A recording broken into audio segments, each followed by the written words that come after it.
Bangladesh premier league BPL খেলতে সাকিব আল হাসান খুব শীঘ্রই দেশে আসছেন, এমনটাই জানিয়েছে তার দল চট্টগ্রাম কিংস। সাকিবের আশা নিয়ে অনেক অনিশ্চয়তা তৈরি হয়েছিল।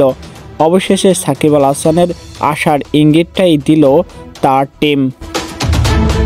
সাকিব আল হাসানকে ছাড়া যেখানে বিশ্বের অন্যান্য লিগগুলো জমে না, সেখানে বাংলাদেশের মতো দেশে অবশ্যই সাকিব আল হাসানকে খুব বেশি প্রয়োজন। কেননা ব্র্যান্ড অ্যাম্বাসেডর হিসেবে তাকে যে সবচেয়ে বেশি ভ্যালু দেওয়া হয়, তিনি না থাকলে বাংলাদেশের বিপিএলের মানটাও যে সেই অনুযায়ী যায় না। সব কিছুর বিবেচনা করে আগে থেকেই ফ্র্যাঞ্চাইজি মালিকগুলো বিসিবির সাথে যোগাযোগ করে সাকিব অ্যাভেলেবল আছে কিনা। বিসিবিও জানায় হ্যাঁ, সাকিব বিপিএলের জন্য অ্যাভেলেবল আছে। সাকিবকে তাই দলে ভিড়িয়েছে চট্টগ্রাম কিংস। এখন সাকিব আল হাসান যদি দেশে আসতে না পারেন, তাহলে চট্টগ্রাম কিংসের ক্ষতিপূরণটা আসলে দিবে কে?